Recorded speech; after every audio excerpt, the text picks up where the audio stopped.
Yeah, well, an update on the last 7 months would probably take a lot longer than everybody wants to be on this call. But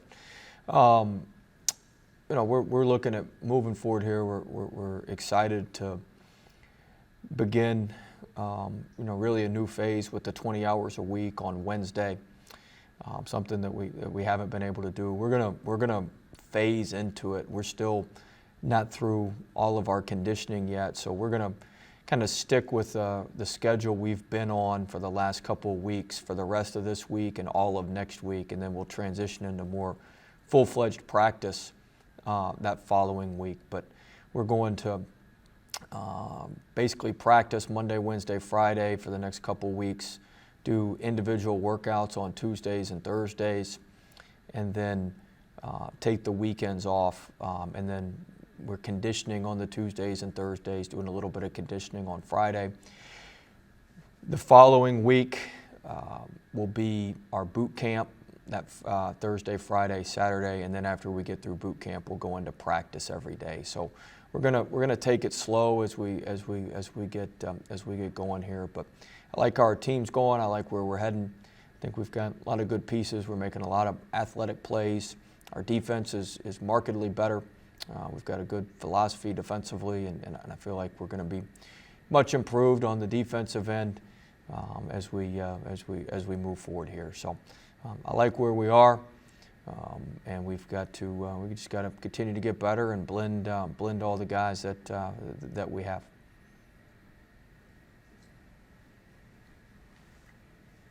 Just a reminder, you can unmute yourself when you have a question. Will? Yes. Can you hear me? Okay. Yeah. Good to have you back, Sheldon. Thank you. How big a philosophical change was the defense? How much did that entail over the 7 months? It's a pretty big philosophical change. We're gonna. It'll be very noticeable when you watch us play, what we're doing and how we've changed, and a little bit more aggressive in some areas and a little bit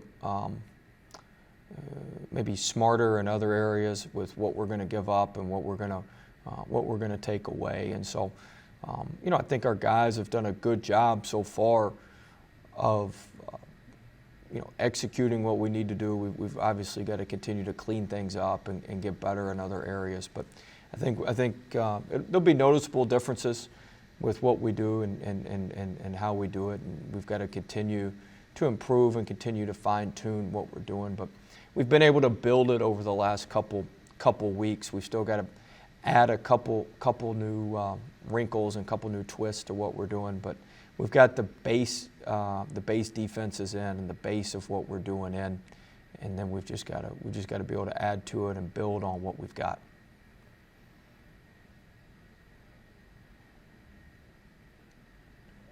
Will, following up on that defensive direction, are you finding that the people on your roster now are more committed to playing defense and understand how it leads to offense and success?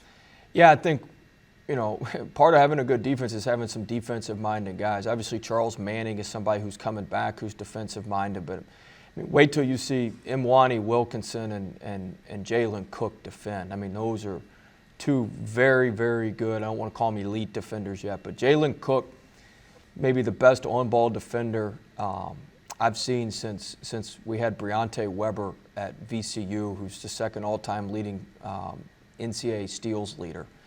Cook is as good as I've seen at hounding the ball and guarding the ball. And Imwani, you watch a full practice, hour and a half practice, he may make 2 or 3 mistakes the entire practice defensively. I'm talking about with his closeouts and where, it's uncanny how sharp he is defensively. And then our returners, Javante's getting better defensively. Trendon's talking and communicating and being a leader on the defensive end. Darius Days is in great shape. He's down to 238 right now, so he's been able to move and been good defensively. And Brian Penn Johnson's helping us at the rim. So we've got some better defensive pieces, and I think in the past we just really haven't had anything to hang our hat on defensively. Offensively, things don't go well.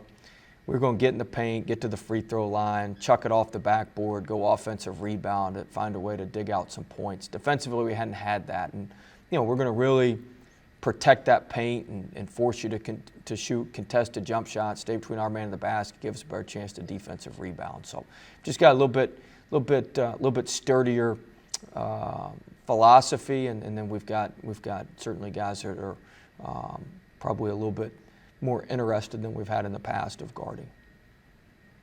Defense seems to be a big theme this week, huh? One more on defense. You talked about protecting the rim. You didn't really have a big guy last year. Does Penn Johnson kind of compare to Cavell a little bit? No. Penn Johnson's a totally different player than Cavell. I mean, they're similar in that Penn Johnson's 7'1" and Cavell was 6'11". I mean, they're massive human beings. But Penn's, very skilled offensively. He's gonna affect more shots than he blocks. Cavell was gonna block a lot of shots, but Penn's gonna affect more shots than he blocks. Very cerebral player, very, very smart player. He understands our philosophy. We've put in our. We talked a little bit about the defense earlier. He's used to playing a matchup zone. He's used to playing a zone. He knows what he knows what he's doing from his time at Washington. There's probably very few that teach his own better than Jim Boeheim and his tree, which Coach Hopkins at Washington is part of that tree. So Penn just has an advanced understanding of what we're doing, which has helped him adjust quickly and know what he needs to do and talk and communicate and help the other guys get in position. Yeah, Will, as part of the change in philosophy from last year is that you have the bodies to do it now. It seemed like last year you had no bench and no fouls to give, and it's like everybody kind of played pendant. They didn't want to foul out. Yeah, I mean, I think part of it is you've got the way we're going to play, and we're playing a lot harder defensively, which is another big part of the equation is you got to play hard. But I think part of that is we've got other guys that can come in, and then if you're not doing your job and you miss too many assignments in a row, we chart missed assignments every day in practice, and if you're missing too many assignments or not doing what you're supposed to do defensively, then then we've got somebody else that can come in and replace you and do just as good a job, and we probably haven't had that. We definitely haven't had that. Last year, we really didn't even have it 2 years ago. We played 8 guys. I mean, if we played today, as we sit here and talk today, I got 9 guys I feel like we can put in an SEC game today, and I'd be pretty comfortable with them. And there's another 2 or 3 or 4 of them, the other 4 of them that are on scholarship that every other day, one of them you think, man, I'd put them in. They just haven't shown the consistency yet of what we need. But we've got a roster of 13 guys that can all play, and it makes practice competitive. And sometimes you don't realize how competitive it is, but Skylar came to practice one day last week. He came and sat on the side, and after practice, he talked to me like, golly, Coach, you guys are, you got 5 people above the rim on every shot. And, sometimes it takes some perspective from somebody else to see the difference in our depth and athleticism. Yeah, Will, what is Trent Watson? What does he improve from last year? What do you see in his game that's different? Well, Trendon's really done a phenomenal job. I'd say the first thing is just leadership. He's more vocal. He's leading. He's talking to guys. He's got a great way about him where he's very competitive on the court, but he's also able to bring guys together off the court. Physically, he's playing a lot more physical, whether it be posting up, whether it be rebounding and hitting people. And then, the biggest area, those are areas that I'm excited about, where our fans and most people will be more excited about is he's shooting the ball really well.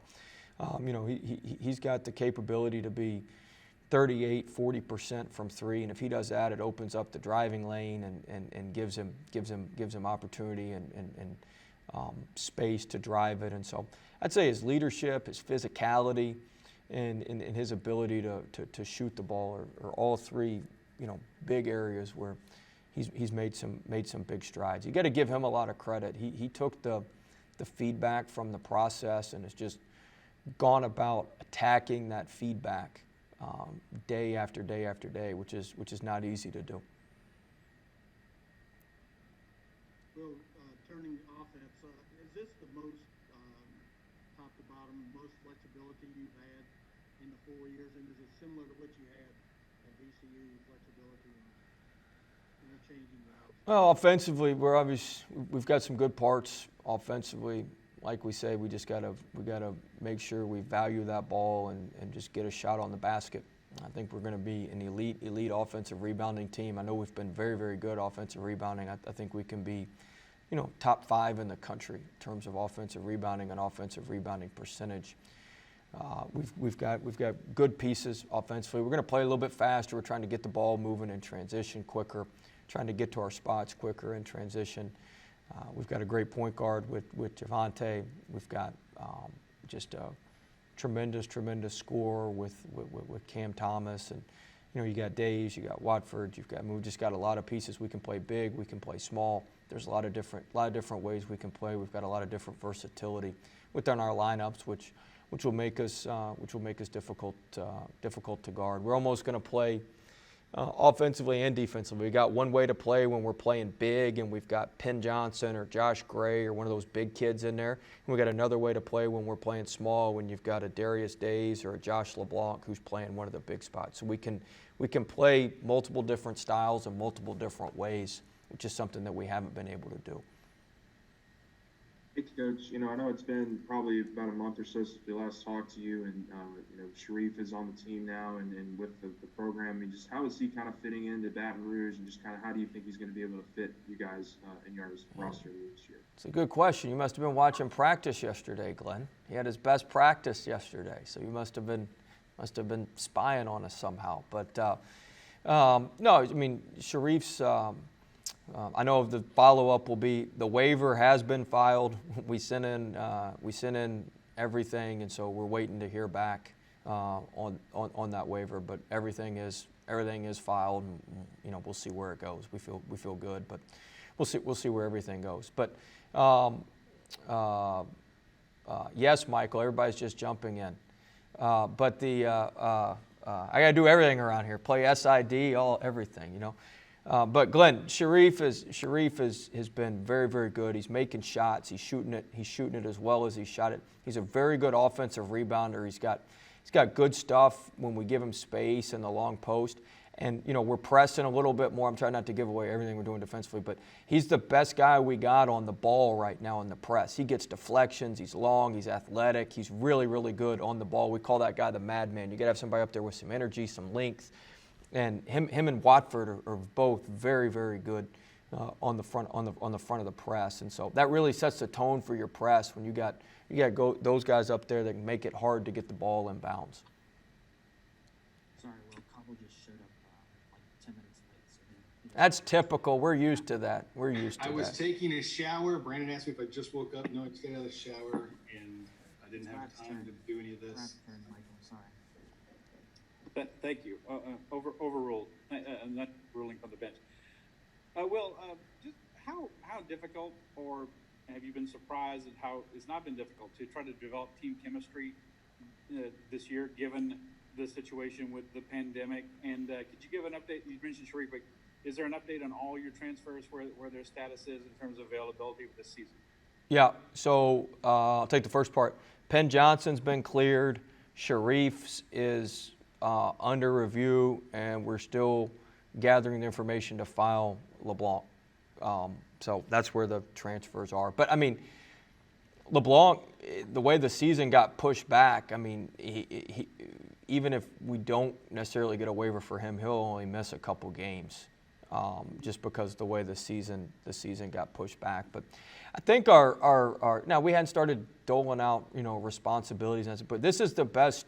This is the closest knit team we've had. We've got a lot of just good people, and they enjoy being around each other. They enjoy working. It's a blue collar group, which is more my type crew. These guys are in here working all day and spending time watching film, and they're worried about how they look, how they play. They worry about what's going on, and they want to get things corrected.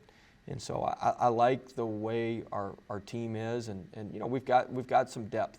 And so it's going to be about quality, not necessarily quantity. When you're in there, you've got to give us quality minutes. You got to take quality shots. You got to not have missed assignments defensively.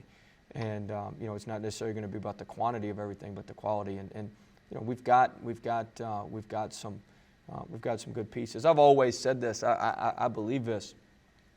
Depth is overrated a little bit for games. We're not going to be able to play more than 9 or 10 guys, but it's very underrated for practice. To be able to go against each other and have, the reality was last year we had a walk-on guarding Javonte Smart in practice.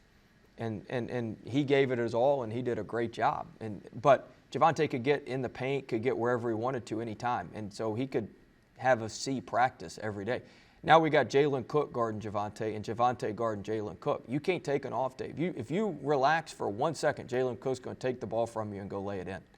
And so you've got competition, and I haven't mentioned him, but one of the guys on our team who's probably made the biggest jump from last year to this year is Andre Hyatt. I mean, he's playing phenomenally. He's in the best shape. He's not wearing a knee brace. He's able to move. And so, you've got Andre Hyatt going against, Charles Manning in practice, and you've got Darius Days and Trendon able to go against each other. You've got great competitiveness in practice, and that's where the depth really pays off. Is you can't take an off day. You can't relax for a minute, because if you miss a checkout, against one of our managers, you can still go get the ball. You miss a checkout against Imwani Wilkinson, and he's going to dunk it. I mean, it's a tip dunk, and so that's where the depth really helps us and really plays a factor for us, I think. Well, I know you like to work the schedule. What are you hearing? Oh, God. Any of that? Should make a reality show out of scheduling for this year. You sound like Kent. Kent texts me every day. Coach, is the schedule done yet? In fact, he texted me notes on today on who he thinks we potentially could be playing. He sent me notes today about that to mention on the call. I'm going to say, Kent, I'm not giving away who we're playing on this call. But we're in the process. We're coming down the home stretch with the schedule. Let me say this about the schedule. Matt Laborde from our administration has been absolutely phenomenal working with and getting through these contracts. I mean, it's been, look, I don't complain, and I never complain, and there's no need to complain because I'd much rather be scheduling games and not scheduling games and not playing. So it's been a process. But basically what it's going to look like is we'll go to a bubble to start the season, probably in Lincoln, Nebraska. Not probably. We're going to go to Lincoln, Nebraska. We just don't know the teams we're playing yet. We'll play 3 games there. We'll come back. We're going to play Louisiana Tech at home. I think that contract's already signed, so I can say that. Then we're going to go to Atlanta and play a couple games. We've already got the one contracted with South Florida.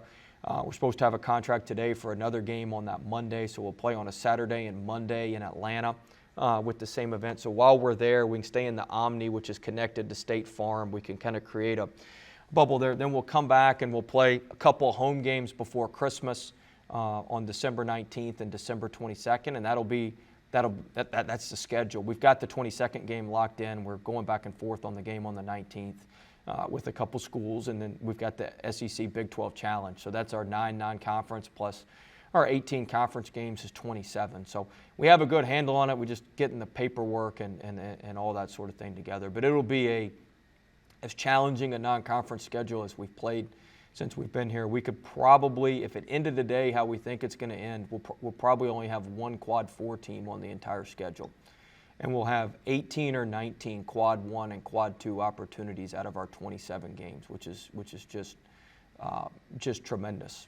If the projections hold, I'm projecting a little bit, but to have one, the average team this year is probably going to have 4 to 5 Quad 4s. To only have one Quad 4, if we do what we need to do against this schedule and win some games, it's going to prepare us very, very well for very good NCAA tournament seeding. Are you guys doing all the testing that football's doing? Are you doing once a week, twice a week? Yeah, I don't know what football's doing specifically. I know they're testing a lot. We're not in the in-season SEC testing protocol right now, but we're testing multiple times we're testing multiple times a week with the nose swab, and you know, we've been fortunate. Our guys have done a nice job so far. Knock on wood, we haven't had any major issues. So I've been real pleased and proud of our guys. We've had guys that have woken up in the morning and not felt good, and we've gotten them tested that morning, and we've had that happen 3 different times, and all 3 times it's turned out none of them had COVID, but they were at least aware of the symptoms and contacted Sean and did a nice job there. So, you know, it's going to be a challenge throughout the season, something we've got to continually, it's another opponent. You know, we've got to stay disciplined and have great attention to detail with what we're doing with that. So hopefully we can continue down that path. I know you can't comment on it because it's an investigation, but how are you addressing it on the recruiting trail, moving to the IRC? I know the release said that was something that you welcome. Scott, you can answer if you like. But Scott, you want to answer? Hey, look, there's. Oh, I didn't know I was unmuted. Sorry about that. Yeah, there's a lot of questions that come up in recruiting, and we tackle them head on and answer them all honestly with the best information that we have at the time. And so, it'd be naive to say what's going on hadn't affected anything in recruiting, but we're still plugging along and recruiting well and filling our needs, and hopefully we can add another guy or so here before the signing period ends. But we feel really good about what we've done in recruiting. Our staff's done a great job. Staff's worked extremely hard, built very good relationships, and a lot of times when you have those relationships, it's easy to answer any questions and that sort of thing. And our administration's been very good about that as well. Will, do you see a scenario, as has happened with all sports, professionally and collegiate to this point, where there's a mix and match schedule opportunity because games are canceled or games are postponed? How flexible can the league be, can LSU be, if there's a cancellation in making up games and with a symbiotic relationship with other teams?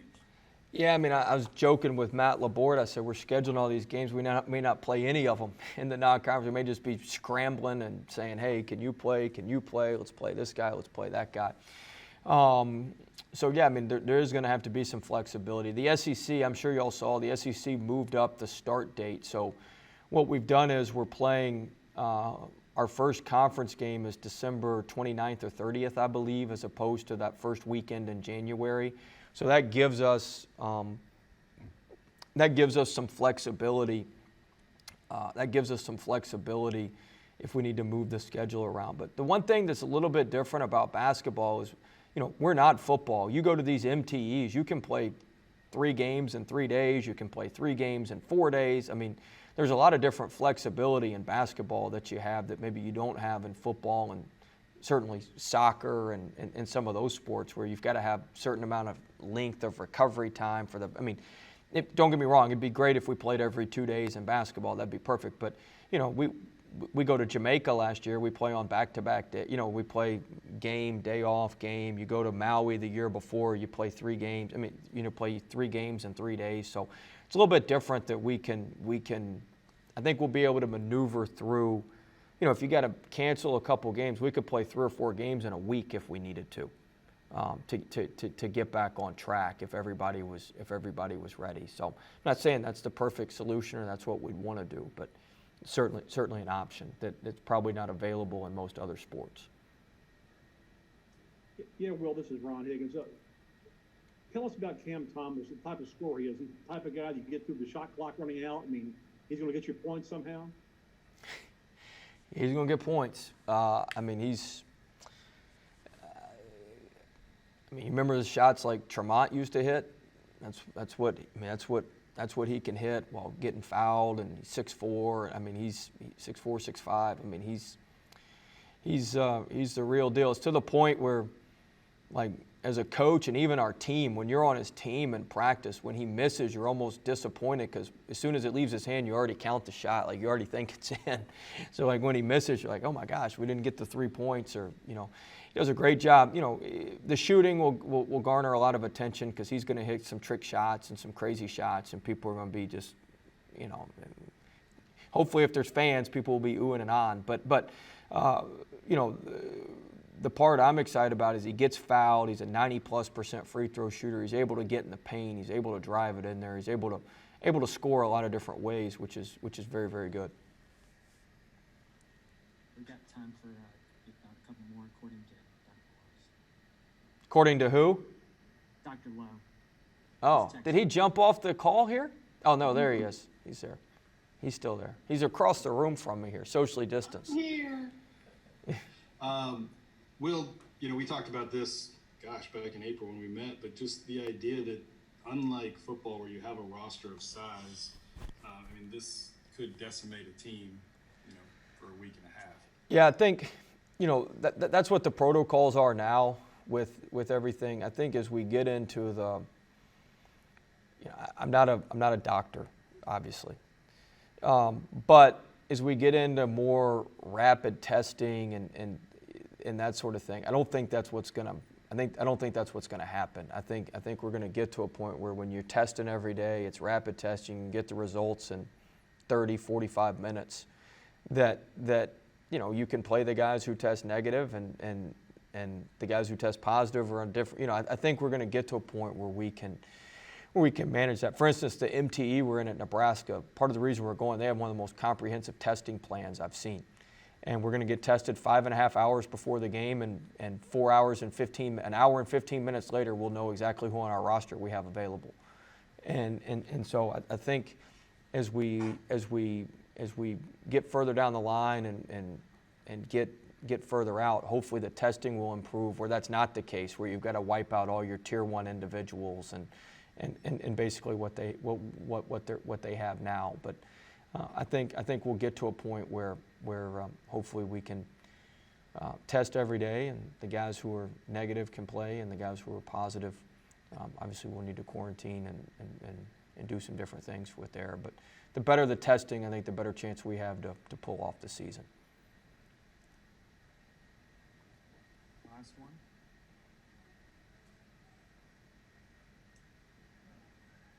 That's it. Cody doesn't have anything. Cody's got his picture up. Is he paying attention or? Yeah, no, I'm listening. Oh, okay. I'm here to learn. Y'all had a military parade this weekend. Did you see that, Cody? Yeah, I saw that. Okay. Cody's going to get you for a half hour after this, Coach. Huh? He's going to get you for a half hour. Cobble, you're salty today, man. I'm not so. Somebody just texted me that I needed to be positive. I was like, oh, okay. Welcome back, Sharf. Positive.